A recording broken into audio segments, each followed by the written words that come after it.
Audio Jungle.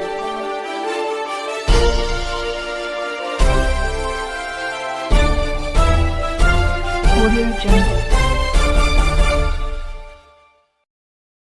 नमस्कार, स्वागत है आप सभी का आपके अपने चैनल CRS न्यूज़ में। आइए देखते बिहार से अमित कुमार की खास रिपोर्ट। बिहार प्रदेश जनता दल यूनाइटेड कार्यालय के सभागार में आयोजित पूर्व मुख्यमंत्री स्वर्गीय भोला पासवान शास्त्री की जयंती के अवसर पर आयोजित कार्यक्रम को संबोधित करते हुए ग्रामीण विकास मंत्री श्रवण कुमार आज के इस कार्यक्रम के उद्घाटन करता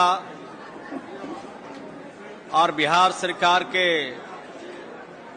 ऊर्जा एवं योजना विकास विभाग के मंत्री प्रेम आदरणीय विजेंद्र प्रसाद यादव जी, आदरणीय विजय कुमार चौधरी जी, हमारे जनता दल के बिहार के अध्यक्ष आदरणीय उमेश कुशवाहा जी, परम आदरणीय मंगनीलाल मंडल जी, मंच पर बैठे सभी सम्मानित नेतागण और सभागार में उपस्थित सभी भाइयों और बहनों, प्रेस के सभी प्रतिनिधिगण, आज हम सब भोला बाबू की जयंती समारोह में उपस्थित हुए हैं।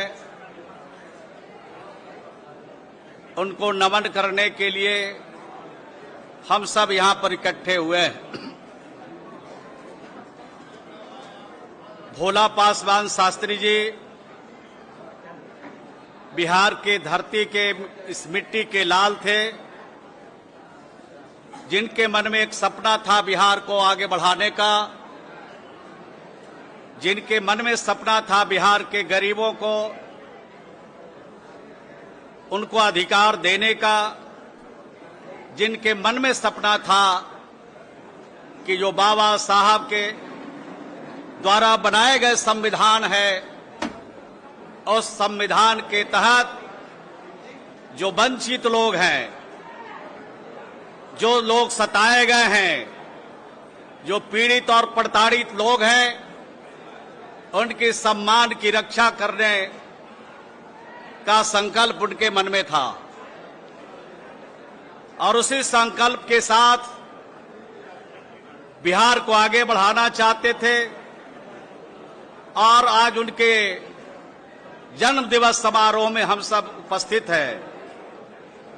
बिहार की सरकार और बिहार के लोकप्रिय मुख्यमंत्री जी जो भोला बाबू चाहते थे कि गरीबों को हक कैसे मिले, बाबा साहब संविधान में जो अधिकार दिए गए हैं उस कैसे उनको मिले, इन तमाम बातों की चिंता आज बिहार की सरकार और बिहार के हमारे नेता, बिहार के लोकप्रिय मुख्यमंत्री जी कर रहे हैं। ज्यादा वक्त नहीं लेते हुए मैं आपसे कहना चाहता हूं कि जो दिल्ली में जो लोग बैठे हैं बिहार की हकमारी कर रहे हैं, जिसकी चिंता भोला बाबू करते थे, खास करके जो वंचित लोग हैं उनकी हकमारी हो रही है। मैं जिस विभाग का मंत्री हूं, सिर्फ 2-3 बात कह के अपनी बात को मैं समाप्त करूंगा। किस तरह से हकमारी हो रही है बिहार में जो गरीब लोग हैं, जिनको आवास की जरूरत है, भारत सरकार आवास देती है, उसका नाम प्रधानमंत्री आवास योजना। बिहार में 3 सालों का अभी तक लक्ष्य नहीं मिला, यानी 2018-19 में बिहार के गरीबों के लिए 1 लक्ष्य नहीं मिला। 2022-23 में बिहार के गरीबों के लिए भारत सरकार ने 1 लक्ष्य नहीं दिया और 2023-24 चल रहा है, उसमें भी गरीबों का 1 भी लक्ष्य बिहार में आवास का नहीं मिला। नाम है प्रधानमंत्री आवास ग्रामीण। राज्यों को भी 40% हमें लगाना पड़ता है, राज्य का भी पूंजी लगाना पड़ता है। नीतीश कुमार जी ने देखा कि हमारी बिहार के गरीबों की हकमारी हो रही है, जो दलित समाज है, जो गरीब समाज है, जो हक से वंचित समाज है उसकी हकमारी दिल्ली में बैठ करके भारतीय जनता पार्टी और भारतीय जनता पार्टी के नेता और उनकी सरकार कर रही है।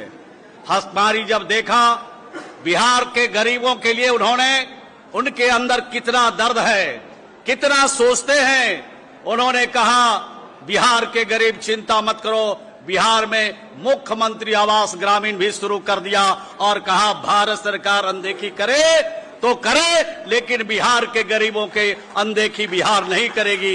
ये फैसला मुख्यमंत्री ने किया। दूसरी योजना भी चलाया उन्होंने, कहा 1 जनवरी 1996 से पहले जो गरीब जिनके घर बने हैं, घर रहने के लायक नहीं है, ये राज्य में गरीब लोगों को जो घर रहने के लायक नहीं है, छत बिछत हो गया, उसको भी बनाने के लिए 1,20,000 रुपया राज्य के खजाने से देने का फैसला किया। ये बिहार से बाहर दूसरे किसी राज्य में नहीं। तो नीतीश कुमार जी की चिंता बिहार के गरीबों के लिए कितनी है, इसी से परिलक्षित होता है।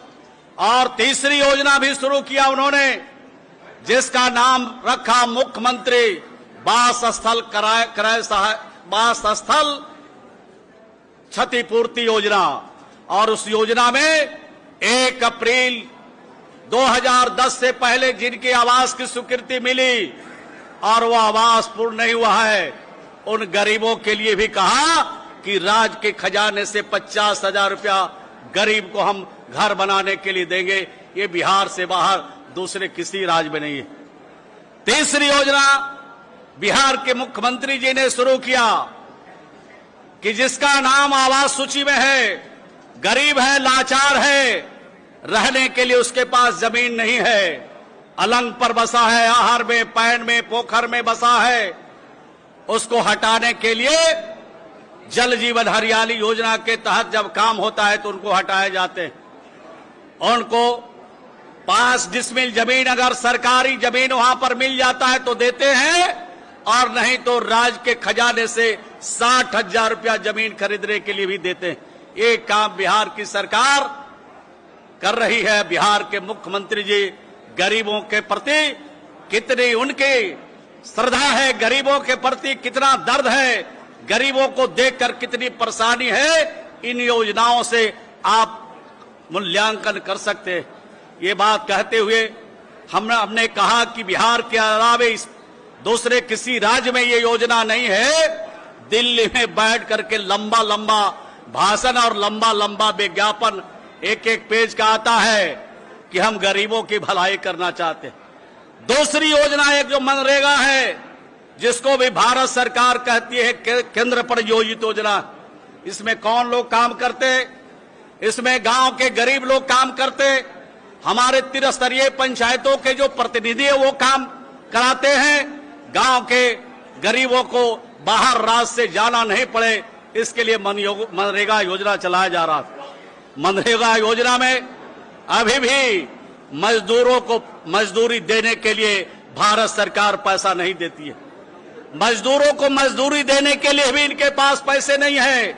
मटेरियल का 11,000 करोड़ से ज्यादा रुपया आज भी बकाया है भारत सरकार में। और मनरेगा में जो बजट में भारत सरकार ने कटौती किया है, 33% की कटौती किया है। ये दिल्ली से गरीबों का खिदमत करने वाली सरकार, जुमला बाजों की सरकार, असत्य का सहारा लेकर के लोकसभा में जाना चाहते हैं।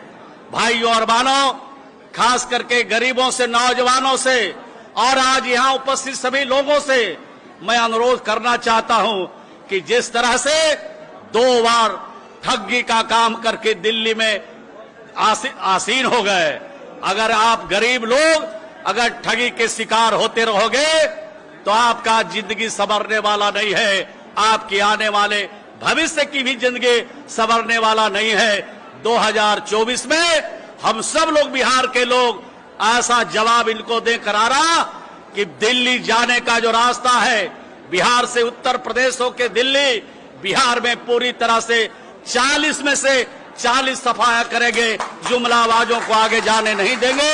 यही कहते हुए हम सब लोग श्री नीतीश कुमार जी के हाथ को मजबूत करें, बिहार में जो उनका मॉडल है पूरे देश में प्रचलित है। इस मॉडल की चर्चा हर जगह हो रही है और ये जो मॉडल है वो दिल्ली के लाल किला तक जरूर पहुंचेगा। यही शुभकामना के साथ अपनी बात को समाप्त करता हूं। भोला बाबू के चरणों में श्रद्धा सुमन अर्पित करते हुए अपनी वाणी को यहीं पर विराम देता हूं। बहुत बहुत धन्यवाद।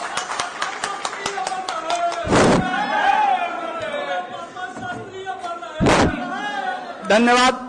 अब हम अगला वक्ता के रूप में नरेंद्र पाठक जी, जो निदेशक बाबू जगजीवन राम शोध संस्थान पटना है, उनको आमंत्रित करते हैं, आए।